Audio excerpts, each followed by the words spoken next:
जी जनाब, question number 13 पे हैं हम। Particle perform simple harmonic motion of amplitude 0.02 metre, x not is given, frequency is given. Examiner का favourite question, ये favourite formula है, मैंने आपको बताया था, इसलिए इससे रेलेवेंट आपकी प्रैक्टिस करवाई जा रही है। तो V naught is equal to x naught 2 pi F. X not is 2/100 into 2 into pi in 2.5। Pi को 3.14 लिखने की बजाय पहले वैसे ही इनको सॉल्व करके देखते हैं क्या आता है। 2/100 इंटू 2.5 को 2 से मल्टीप्लाई करेंगे तो 5 आ जाएगा। ठीक है, तो 520 and you will get 2/20 0.1 into 3.14, you will get 0.314। तो ये है जनाब आसान तरीका।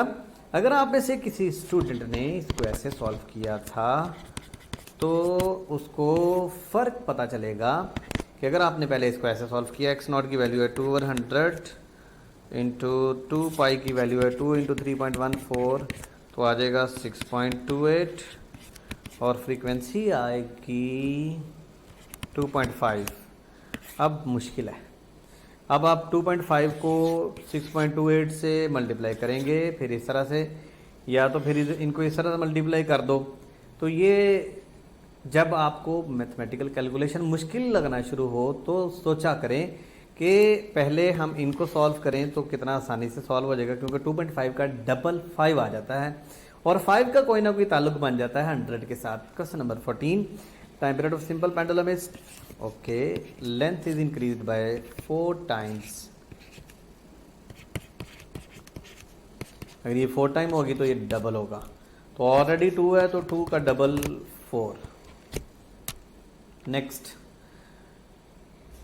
x is equal to sine 40, this is omega, क्योंकि x is equal to x not sine omega t होता है, तो this is omega.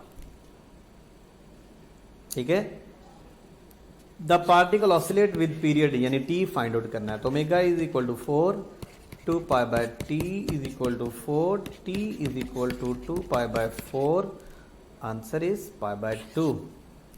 Okay, 16, maximum kinetic energy half के एक्स नॉट यानी टोटल एनर्जी का दूसरा नाम है maximum kinetic energy. Potential energy of simple harmonic oscillator is maximum at extreme position, ये यूएचएस में भी आया हुआ है। ठीक है ना, ये यूएचएस में इतने ही आसान सवाल आते हैं, इसलिए मुश्किल भी थोड़ा सा होता है इससे, ये नहीं कि इतना आसान भी हो, थोड़ा सा मुश्किल भी हो सकता है, लेकिन जहाँ पर 10 सवाल आसान होते हैं वहाँ पर 2 मुश्किल भी होंगे। ठीक है, question number 18, a simple pendulum is vibrating such that the Bob is filled up with liquid. ये भी मैंने आपके साथ डिस्कस किया हुआ है ऑलरेडी। ठीक है, फिल है, जैसे ये इसमें से बाहर आएगा लिक्विड तो सेंटर ऑफ ग्रेविटी पहले नीचे शिफ्ट होगा, टाइम पीरियड बढ़ेगा, फिर जब ये खाली हो जाएगा तो ये सेंटर ऑफ ग्रेविटी फिर दोबारा ऊपर चला जाएगा, तो पहले इंक्रीज होगा फिर डिक्रीज होगा, डिक्रीज होके पहली वाली पोजीशन पे चला जाएगा। ठीक है, इस फार्मूले में आप देखें एक स्प्रिंग ये है और ये दूसरा है, तो दोनों को अटैच किया है सीरीज में, तो फार्मूला होता है frequency is equal to 1/2 pi under root k by m. अब इक्विवेलेंट लगाएंगे ना यहाँ पर, अब के ई आएगा के बाय 2, अगर 2 सीरीज में लगाए गए हैं तो के बाय 2 फार्मूला आएगा, तो 2 नीचे चला जाएगा, तो आंसर आएगा बीटा, यानी 1/2 pi k by 2 into m, answer is beta. तो सीरीज में 2 स्प्रिंग लगे होंगे तो के बाय 2 हो जाएगा। ठीक है, नेक्स्ट, कट करेंगे तो डबल हो जाएगा, अगर एक स्प्रिंग को 2 हिस्सों में कट करते हैं तो इसका भी डबल इसका भी double. For a vertical mass spring system, ये बड़ा इंपॉर्टेंट सवाल है बेटा, याद रखिए x directly proportional to g होता है, दिस इज एक्सटेंशन, स्प्रिंग में खिंचाव, और ये g है तो extension is directly proportional to gravitational acceleration. How will affect the time period is taken at moon, moon पे जाएंगे तो जी डिक्रीज़ होगा, अगर जी डिक्रीज़ होगा तो ये भी डिक्रीज़ हो जाएगा। क्या रहेगा? Constant ratio. तो जब भी दो चीज़ें डायरेक्टली प्रोपोर्शनल होती हैं उनकी रेशो कांस्टेंट रहती है। फ्रीक्वेंसी ऑफ सिंपल पेंडुलम, ये भी पास्ट का क्वेश्चन है, ठीक है। 1/2 पाई जी by L.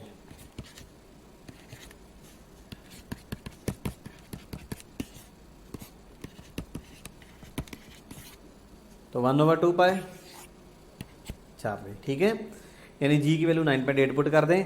Person move from equator to pole, equator से जब पोल की तरफ जाएंगे तो ग्रेविटी बढ़ेगी, ग्रेविटी बढ़ेगी, frequency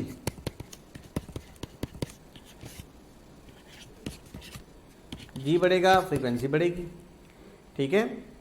next 23, second pendulum is taken to the centre of earth, its time period becomes t is equal to 2 pi l over जी।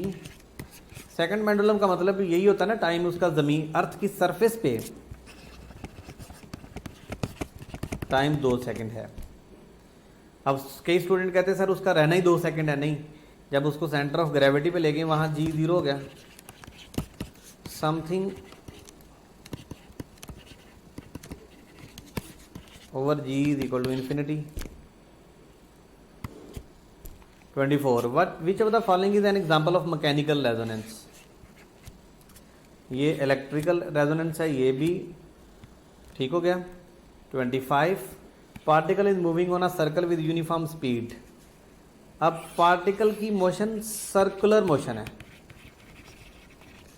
और बार बार वही हो रही है, तो पीरियोडिक भी है बट नॉट SHM, ये नहीं है, लीनियर भी नहीं है, रैंडम भी नहीं है। 26, from mean to half extreme.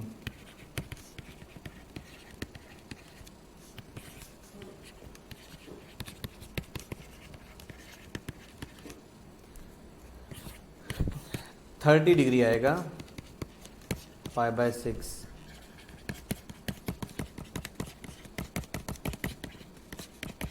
वैसे मैं ये समझा भी चुका हूँ already. 27, which of the following is an essential for simple harmonic motion.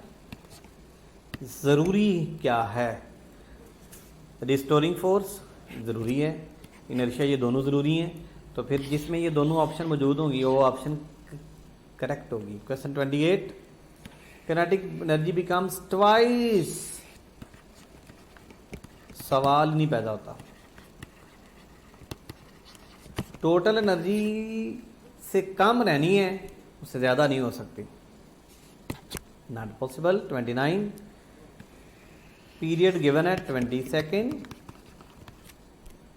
Which equation relate it's acceleration with displacement. Okay, 4 pi square over T square into x.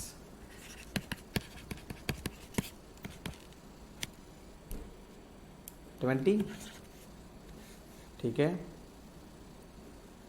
Okay, into X minus, अगर सारी options में दिया हुआ है तो लिख लें, magnitude की शक्ल में माइनस ज़रूरी नहीं होता लिखना। तो हमारा आंसर आ गया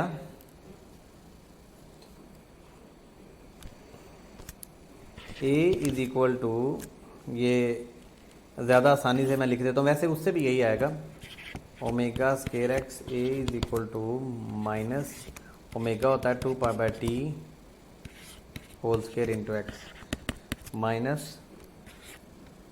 2 पाई ओवर 20 इंटू एक्स। तो आंसर आएगा delta. Question number 30, last, from Karachi to K2 G decrease होगा, time period T inversely proportional है जी के, जी K2 पे जाके कम हो जाएगी, टाइम पीरियड बढ़ेगा, फ्रीक्वेंसी कम हो जाएगी, स्पीड भी कम हो जाएगी। थैंक यू बेटा। आप जो है इस टेस्ट से रेलेवेंट बहुत सारे एमसीक्यूज़ आपको मिलेंगे, 150 एमसीक्यूज़ आपको क्वेश्चन बैंक में मिलेगा और तकरीबन 100 के करीब आपको एमसीक्यूज़ इससे डिफरेंट आपको मिलेंगे बुक में। ठीक है, तो और ज़्यादा आपकी प्रैक्टिस हो जाएगी, फिर आपके टेस्ट भी तो होंगे ना, इसलिए ये यूनिट आपका बेहतरीन प्रिपेयर हो जाएगा इंशाअल्लाह ताला जब आपने ये अटेम्प्ट कर लेने हैं। ठीक है, अल्लाह हाफिज़।